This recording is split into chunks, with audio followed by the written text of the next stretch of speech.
ዝም ብሎ ከፋኝ። የኖርኩት ልክ ነው ስህተት፣ እውነቴ እዚህ ጋር ጠፋኝ። የቆምኩለት ሰው ቢገፋኝ የራሴን ትልቅ ጥያቄ መልሼው ጠጣሁኝ ሐሞት። ገባኝ እያሉ መኖር አለሁ እያሉ መሞት። ባዶነት ውስጤን አመሰው፣ ምንምነት ልቤን ጭጋግ አለበሰው።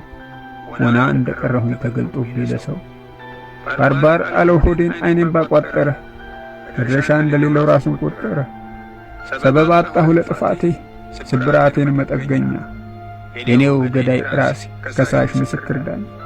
ለፍትህ መልስ አጣሁና የማይነገር ሐዘን ከባድ የልብ ህመም። የኖሩ እየመሰሉ በደረቅ ቃል ብቻ መዝመም። ቃል ማውጣት ተስኖኝ ቀረሁ፣ ያወቅኩት አልገባኝ አለ። የመለስኩት ሁሉ ጥያቄ እያዘለ በእውነት ተጠራጠርኩኝ። እምነቴ ተገዘገዘ፣ ተስፋዬ ተወዛወዘ፣ መንፈሴ ተበረበረ። የማላገኘው ስጠብቅ ነበር።